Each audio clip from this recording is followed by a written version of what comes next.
Now, right, with the proliferation of SaaS, right, and the expectations, right, if that product doesn't work immediately and somebody doesn't jump on it, you're done. Forget about it. I'm going to just download something else. It's an amazing component of building companies to make sure that you have that solid customer support success area, and they have to be empowered. So it's not just having the people. They have to be able to solve the difficult hairballs that arise every single day in a way in which it doesn't have to escalate.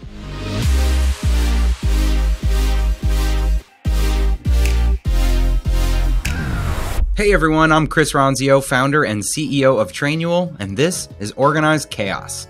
On every normal episode, you hear me talk about building your playbook. Well, we actually have an event every year called Playbook over at Trainual, and this session is a clip from Playbook 2022. That's our annual event at Trainual, and it features some of the top business leaders in the world. So we've reformatted these sessions for the podcast so that you can enjoy them wherever you are, totally free. This upcoming session is hosted by me. All right, welcome back, everyone. I'm really excited for this next session. If you listen to my podcast, Organized Chaos, then you know I love every chance I get to talk with Dan Tyre. So we're bringing him back for another episode. I read once that you can never read the same book twice because each time you read it, you're a different person. And so you receive it differently and you learn different things. And I think the same goes with interviews. So some of you may have heard Dan and I talk before, but every time we talk, there will be new nuggets of wisdom. There'll be new questions. There'll be new stories that Dan tells. You can already see his energy in the chat. This guy's infectious. So let's talk about Dan. 14-year veteran of HubSpot. 15. Don't sell me short. Okay. 15. That's my old bio. I needed to upgrade it last week. In 15. June, I know I celebrated 15 years at HubSpot. Amazing. It's like dog years too. It goes on forever. It's a grind. Yeah. That's like 75 in SaaS years. So 75 years at HubSpot. That's what I'm putting in here. He was the first salesperson. He's expanded the sales through management and training, the whole sales team. And he coined the term schmarketing, which we talked about the first time I interviewed him. He's also the co-author of the book Inbound Organization. Awesome book. Check that out. How to build and strengthen your company's future. So as always, welcome, Dan. Boom, Chris, my friend. Thanks so much for letting me join, man. This is exciting. I've been working the chat pane, right? Trying to understand whether this audience wants more content or more jokes. What do you think they said?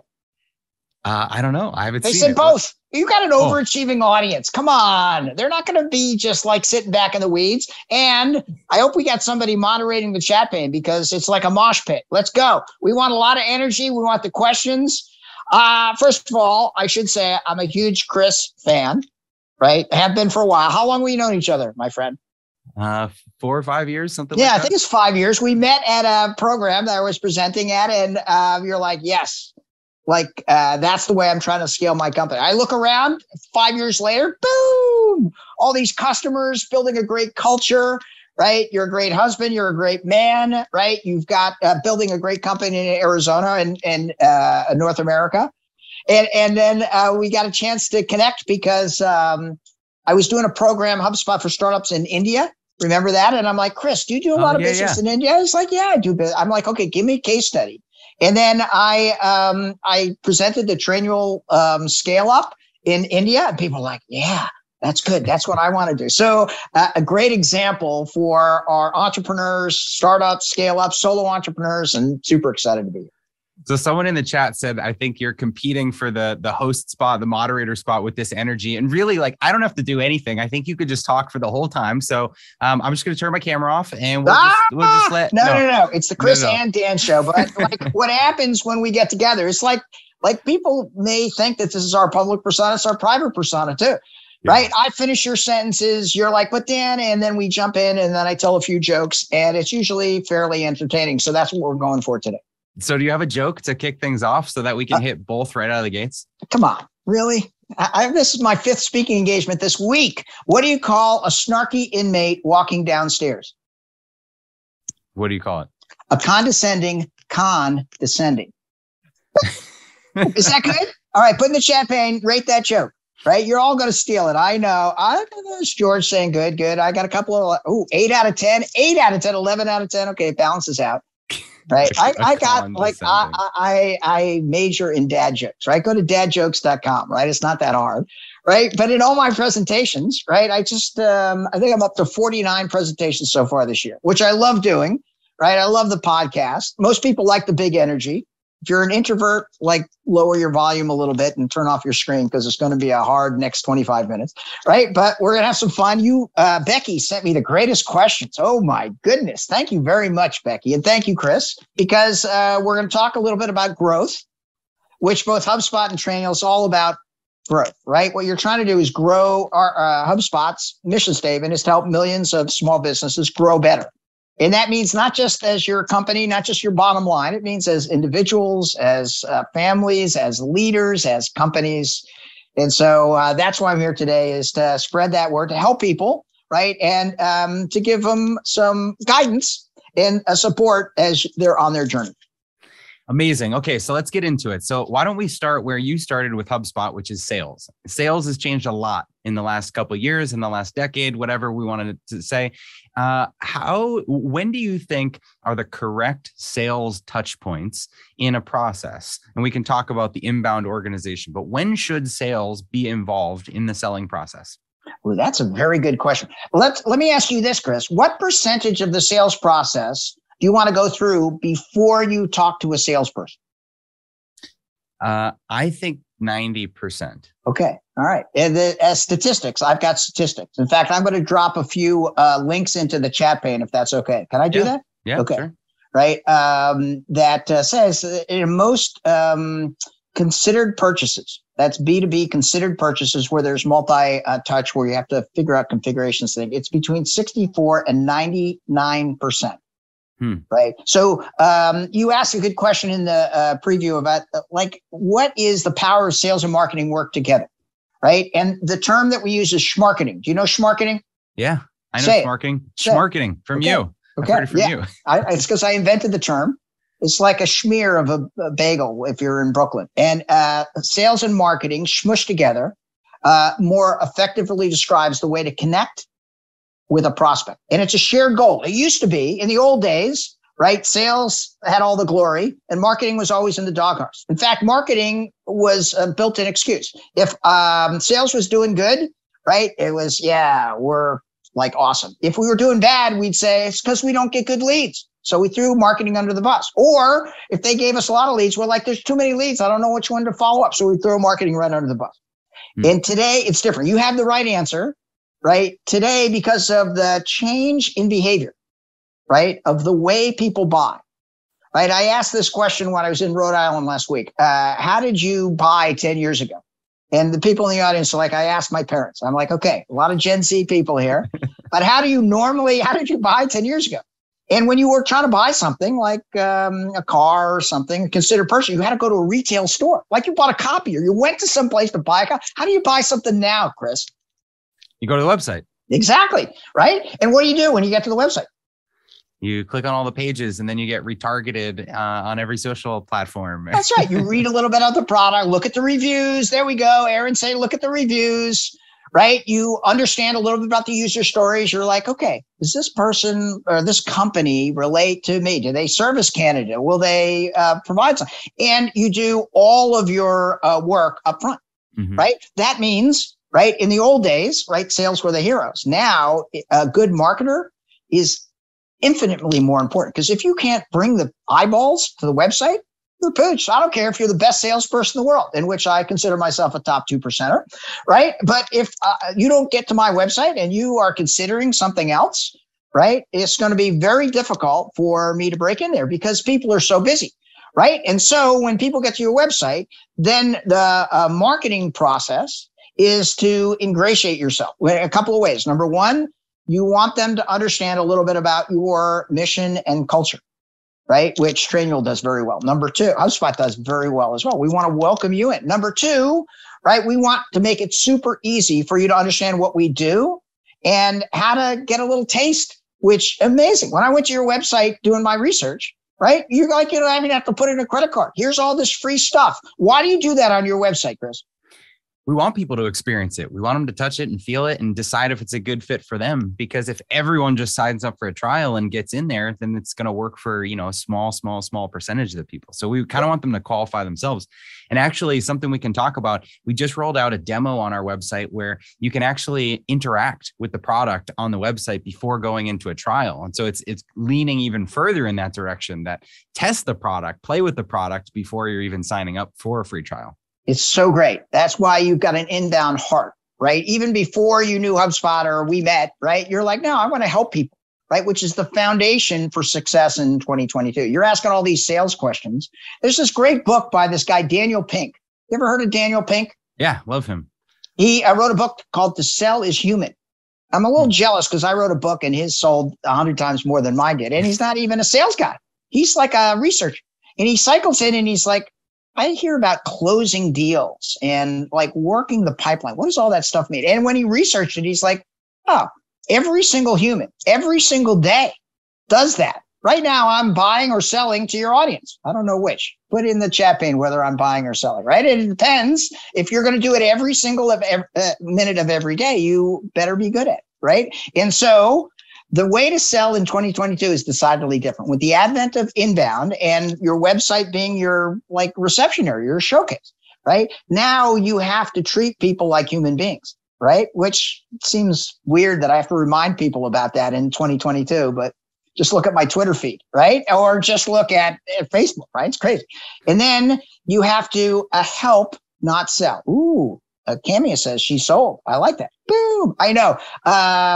The Inbound Revolution, which is the book that I wrote, Inbound Organization, is all about using modern techniques to, number one, treat people like human beings, which, let's have a reminder, super important, which HubSpot does very, very nicely. Number two, we want to make sure that you're helping, not selling, right? The tips that I'm going to give, there are any sales or marketing folks, when you connect with somebody for the first time, you don't connect to them to sell Trainual. You connect with them, first of all, in a research fashion to understand how you can help, right? And everybody says no one picks up the phone anymore, which is wrong. I got the statistics on that. Help, don't sell. Nafati, yes, exactly, right? Because if I called Chris and I'd say, Chris, I work with CEOs of scaling companies in Arizona who are looking to jam-pack 2,000, 20,000 people into their next virtual event.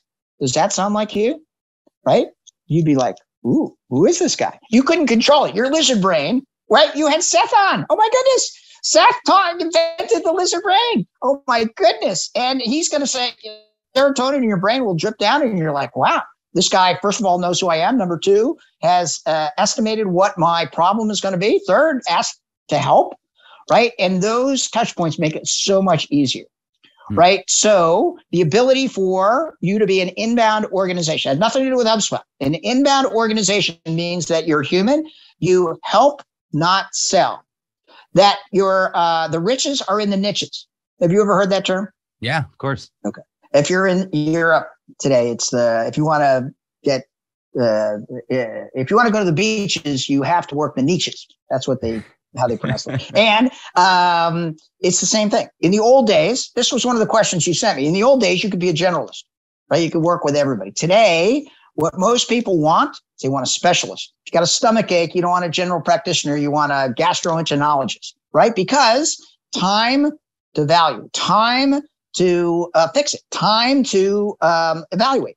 And the easiest way to grow, this is very hard for entrepreneurs, very, very hard, right, is to focus on a specific niche, right? You want to be that niche that, I don't know, all of the manufacturing companies in Maricopa County, 30 employees and $3 million worth of revenue, they come to you. And if you can establish just a small market share, right, then you get your word of mouth and flywheel moving so that everybody understands. So you're the go-to person.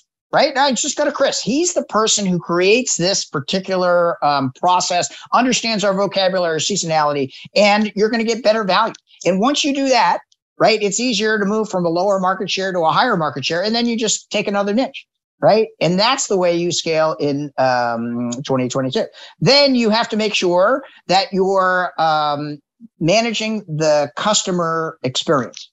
Your only sustainable advantage. In the old days, people bought a product or service because you had a feature no one else had, right? Now it's not like that, right? The pace of technology innovation is such that everybody's going to have the same features that you have. If Trainual has a feature, right, that people like, right, your competitor's going to have it in 6 months, maybe a year, right? And so now the process and your competitive advantage is making sure that you're treating your customers like human beings. You're helping them. You're ingratiating. It's easy to do business. To do that, you have to look at the data, which is the fifth component of an inbound organization, right? You look at the data. You make sure that you are delighting your customers, right? You make sure that the ratios are right, that the people who come to your website, at least a certain, Thomas says good stuff. Yeah, this is all like out of the inbound organization. It's all the stuff that I learned at HubSpot. It's all the stuff that Trainual practices.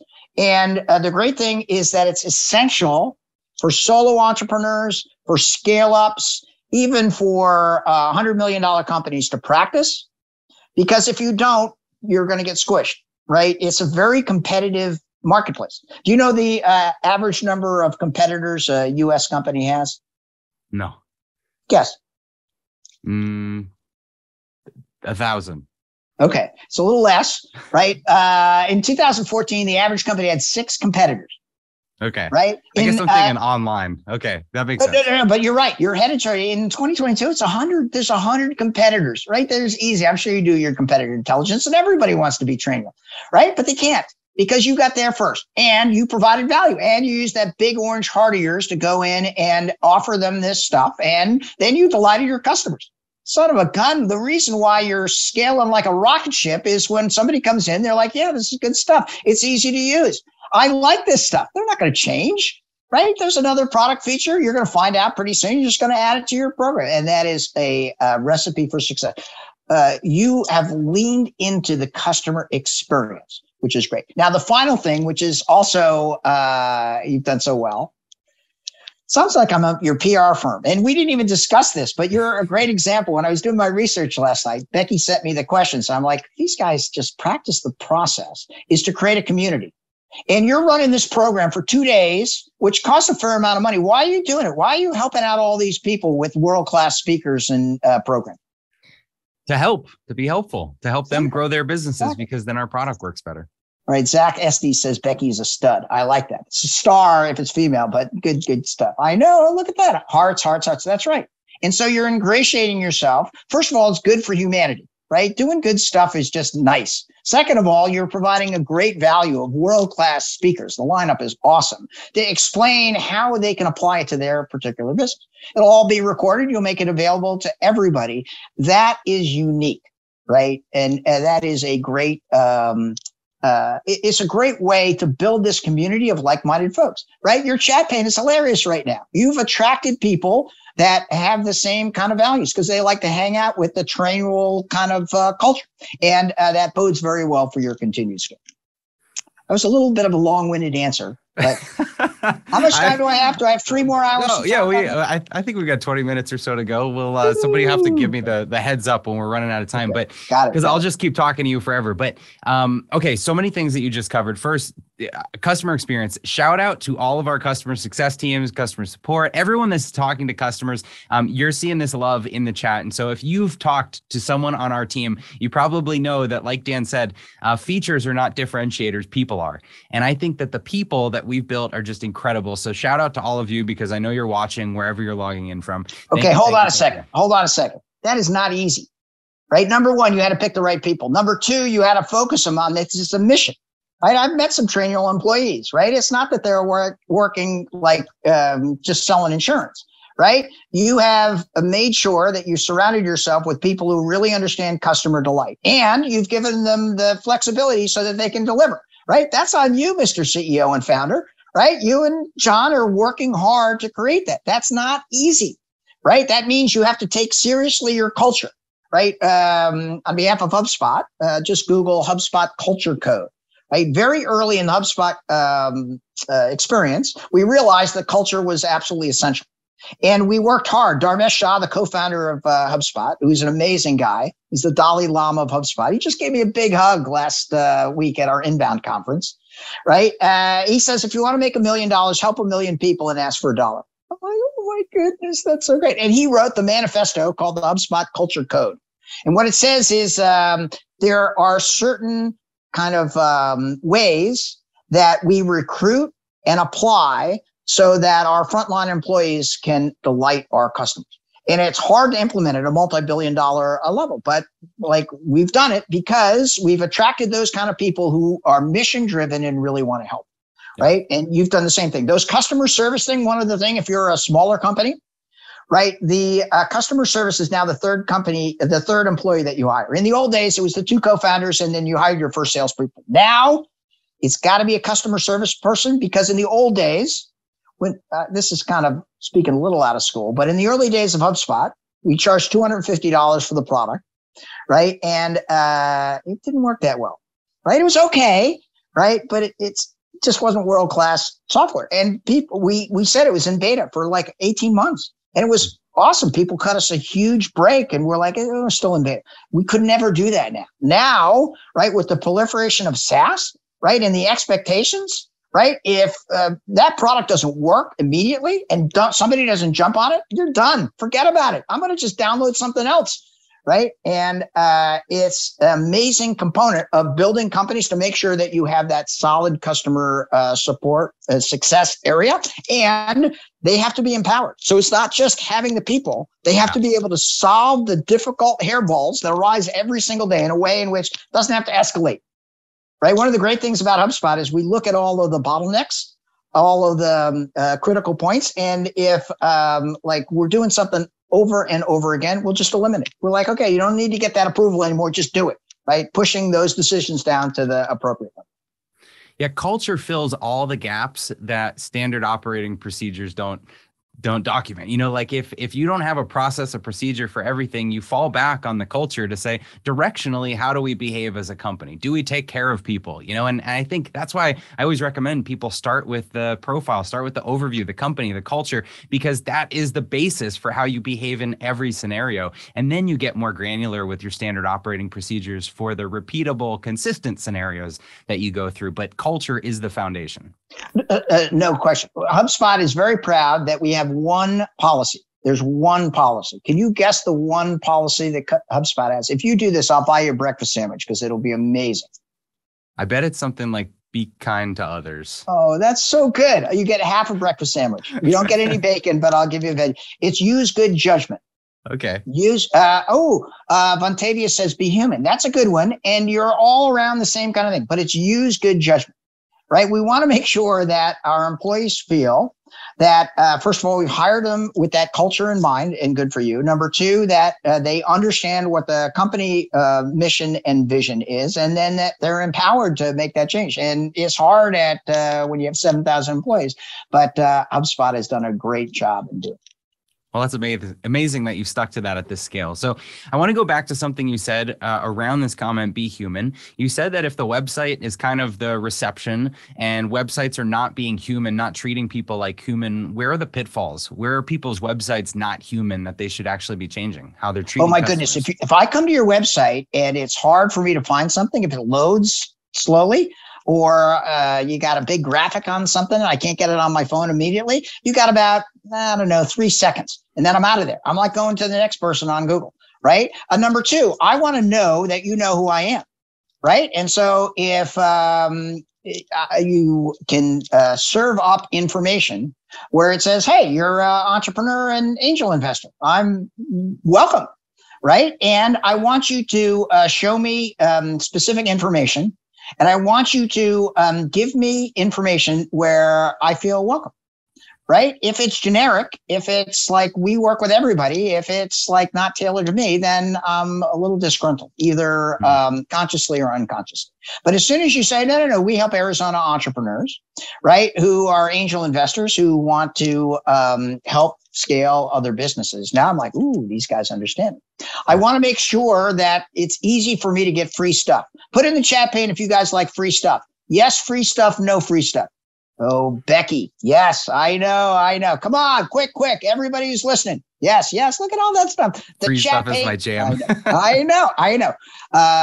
So we're going to give you some free stuff at the end of this presentation because Chris and I appreciate that. And right, I want to understand. It could be a checklist, right? It could be a podcast. Your podcast is awesome. I love listening to your podcast. It could be a PowerPoint presentation. It could be, there's a million things that anybody can give away, right? But I want to see it. And I want some of it for free. That's your blog. And then I want some of it behind the squeeze page so that you get me to type in my Dan Tyre at HubSpot.com email, right? And if you do that, then I'm like, okay, these guys get me.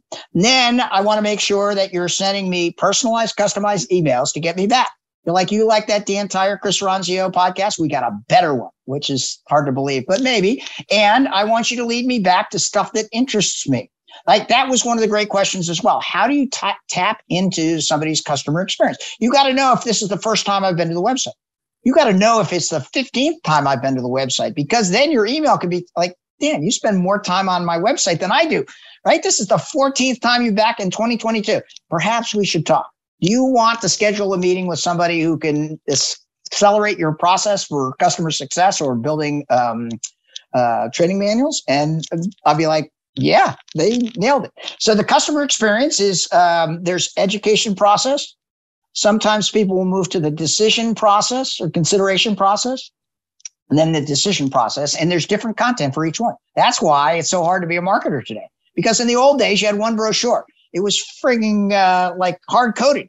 It's like if you lived in Boston, you'd use it to scrape the snow off your windshield, right? And no one ever really looked at it, but it was pretty, right? Today, you have to have customized information exactly where I want. And the more specific you can get, the happier I am. And if you make me happy, then I'm not going anywhere, right? In today's world with so much craziness going on, if you're a good vendor and you do what you say you're going to do and you give me free stuff, right? Then I'm with you forever. Not only that, but then I'm recommending you to everybody I know. I'm like, no. Don't build your own training, man. Go to Trainual. And they're like, who's Trainual? I'm like, you don't know Trainual? All right, go to this website. Now what just happened is I'm a flywheel. Put in the chat pane if you know what, Camia says it's true. Of course it's true. If you know what a flywheel is. Yes, flywheel, no flywheel, right? Quick, come on, attendees. You're lagging. Ooh, look at this. Yes, no. Okay, a flywheel. Are you a car guy, Chris? I don't know if you're a car guy. A little. Okay.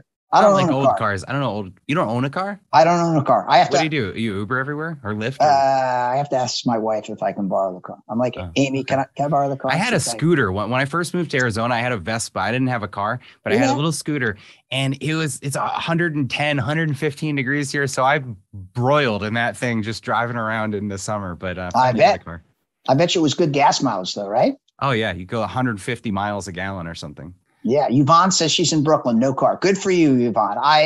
It's a long story, but occasionally I'll ask my wife to borrow the car, and she's like, "Where are you going, Dan?" And I'm like, "I'm going to the grocery store." She's like, "When are you going to be back?" I'm like, "I don't know. I'm going to the grocery store." She's like, "Okay, get your own car then." Anyway, the process. Flywheel. If you're an auto guy, I was trying to think how I got on that tangent. A flywheel in the automobile is what moves the pistons. Right. And so there's a process. You also might be familiar with the movie Ghost with Patrick Swayze and Demi Moore. Demi Moore, yeah. Right. And she's a potter. And a flywheel is also a potter thing. You push the pedal and the flywheel goes around more quickly, and then you do the pot. I think Patrick Swayze's dead now. Right. Yeah. I think he was dead in the movie. Maybe that's why they called it Ghost. I'm not sure. Anyway, that flywheel works for your customers. Right. Because once I start talking about Trainual, because I'm a pleased customer, right? Your customers are more value than your sales team, right? They will bring in more business. And HubSpot has this amazing woman, Christina Garnett. She runs our Hub Fans Advocacy Program. Right. We cultivate that because we are appreciative of people who recommend it. And when a salesperson calls you, you know they have a vested interest. When a customer, Jen Bergen says Christine is amazing. Yeah, that's some positive reinforcement immediately. Team HubSpot, hashtag Team HubSpot. Very good. And that is essential for all customers. For all of the people listening to this podcast, you want to get your tribe, just like Chris and Jonathan have, just like Trainual has done. You want to define who your tribe is, and then you want to delight them in a way in which they're like, this is an exceptional company, which this program is a great example. And then you want to be make sure that it's easy for them to recommend you Doesn't have to be financial compensation, right? It doesn't have to be like pay a commission or anything like that. It's just like if you recommend or if you feel comfortable recommending to somebody, right? What HubSpot has done is there's a little gamification, things like that. You get tickets to inbound, t-shirts, things like that if you support the initiative. And building your tribe, right? Once you have that strong tribe, right, and you have a very strong tribe, then it's harder for people to break in because it's not about the software. It's about hanging with people who have the same values of helping human beings, of helping, not selling, and everybody having a good time to do what they want to do. You know, we asked Seth Godin about tribes yesterday, and one of the things he said that I think you just reinforced is that you don't have to create your own tribe. Not everyone has to create a tribe, but the tribes exist out there, and you have to align with the tribe and find a group, a niche that resonates with what you're building, and then they're attracted to you. And so that's kind of like that inbound philosophy that I think Seth was agreeing with you on. 100%. And he's spoken at a lot of the inbound conferences that HubSpot has, and he's a brilliant guy. And you've got to be a little bit intentional, right, about who you want to hang with. If you go to the auto industry, there's a certain type of person who works in the auto industry. If you go into healthcare, there's a certain type of person. They have certain values. They have certain thoughts. They have, they're kind of the same, right? That's why they go into the industry, right? Yeah. And when you create psychographics. It becomes very, very valuable from a business perspective, also from a human perspective. When I was at the HubSpot inbound conference with 10,000 people, it was amazing because they all have big orange hearts. They're all talking about how they're helping everybody else. And they're watching Jane Goodall and Barack Obama and all these people. And they're all just like bonding together, and amazing process. Right. And by bringing all those people together, it just takes that feeling and it's like times 10. Amazing. See, if you're doing your event last week and we're doing our event this week, we should be doing like, 2-for-1s on speakers and stuff. Woo! We gotta get more strategic next year. All right, let's go. I've always said, Chris, anything you need, I'm all in, like everybody else. Right. I support all entrepreneurs. My mission statement is doing the most good for the universe. Right. Which I stole from my son, Eli, about 10 years ago. He told me, when he dropped out of college, he's like, I just want to do more good for the universe. What do you say when your 22-year-old son says, I just want to do more good for the universe? I'm like, I'm stealing that line. He's like, what? I'm like, I'm going to tell that. I think that's what success as a parent looks like. I'm crying. I'm like, okay, that's the most beautiful thing you've ever said to me. And he's done it. He's socially responsible. He's someplace in Prague now trying to solve for humanity's existence. An amazing person. And you see at dantyre.com. It's doing the most good that I can for the universe. And I'm relentless about it. I'm an old guy, so I don't sleep a lot. I just like nap in 2-hour increments. And so like it's 3:00 in the morning. What do? Either jump on LinkedIn or Slack, or I like prepare something like that. Oh, Jay, you are always on LinkedIn. Whenever I'm on there, you like comment or write back right away. So you must always be awake. One thing that you said that I want to highlight. Go. You said just give things away. Why do you think people are afraid to just give content away? Oh, it makes sense because they're worried that it's going to impact their business, right? And in the old days, we were very, very careful because that was your competitive advantage. I don't want to give away my secret sauce, but it doesn't work like that now, right? The more you give, the more you get, right? If there are hundreds of thousands of people who use HubSpot free software, just Google HubSpot free software. All of our software starts at free.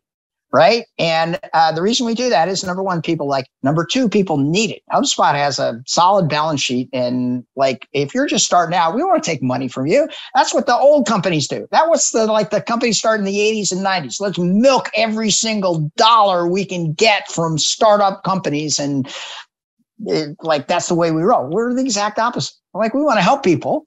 Right. If people need software and they don't have enough money to afford it, HubSpot has the number one CRM for scaling companies, right? And it's free. It's always going to be free, right? How about outside of software? Do you think service companies can use free too? 100%, right? There is no reason why you can't go ahead and offer a free consultation. I do it all the time, right? I do office hours at the Henry. Right, which is a local Phoenix-based company, which you and I have met. Do manufacturers use free? Of course, my co-author for the Inbound organization, right, has 3 patents for lasers. Todd Hockenberry is like the smartest guy ever. And he's like, he was competing against a multi-billion-dollar multinational, right? Who had all of these features. The one thing that people wanted when they bought a laser is they wanted quick turnaround. So what they did is when somebody sent in a spec, right, they would say, okay, we will build the prototype within 48 hours and send it back to them. And people are like, what? And they're like, how much does that cost? So we're like, we'll do it for free. They won 99% of the business. This is a friggin' laser, for crying out loud, right? And, right, that's where the niche came in, right? If it was a certain type of company, it was a certain size that had like a certain demographic, right? They would win 99% of their time. They studied the data, which we talked about earlier, and then all of a sudden, boom, right? They were able to convert so many more, and everybody's like, no. Go to that company. Go to Todd Hockenberry's company. They'll build a prototype for you. Anybody can do that. Now, right, the challenge is you don't want to lose your shirt, right? You want to make sure that the investment is commensurate with the return, right? And that makes it easier if you're niching into a 5 or 10 or 50 companies, right? That you can get the specifics and ratios attuned so it works well. Yeah. So I would summarize this. I know we've got to wrap up, but I would summarize this whole idea of being free as helpful. You know, if you're providing free content, if you're offering a free version of your software, if you're offering free services, if you're offering a free consultation, what you're trying to do is start by helping someone, show someone value. And when you create that value and you create that trust, then it makes them want to purchase from you as their needs expand and increase. And that's how you make sure you don't lose your shirt. And so whether it's free software or services, what we're really talking about is just being helpful, being human. And I think that's really been the theme for this presentation. So I want to thank you so much for coming on here again, because as always, we could just talk forever. It's awesome. Thank you very much. Congratulations on a great program. I'm a huge Chris Ronzio and Trainual fan. I just put my LinkedIn there. Florence asked a good question. If you're giving away your software, how do you make money? There's separate tiers. Everybody starts at free. If you want to accelerate and get more value, then you got to pay a little more money. If I can be of value to anybody, right? I offer this to everybody. Only 2% of the people take me up. Just ping me on LinkedIn, right? Be specific about your ask, right? To the extent of my bandwidth, I'm happy to help anyone, right? To my experience, it's the most fun that I have. I love it. All right. Thanks so much, Dan. I'll talk to you soon. Bye. For everyone else, I want to highlight that last point that he said right there, because he's right. And I think less than 2% of people actually take advantage of these kind of offers that amazing speakers and experienced people like Dan have just thrown out there.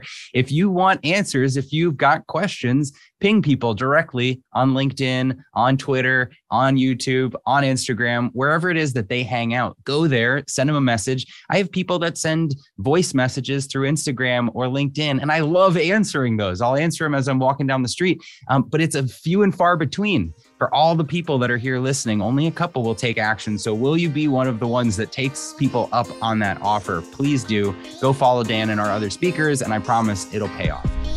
Hey, thanks for listening to Organize Chaos. If you like this episode, be sure to subscribe, leave a review, or share it with anyone in your network that you think could benefit from this information. For episode show notes, podcast recaps, and tons of other small business news and inspiration, check out the manual. That's trainual.com/manual.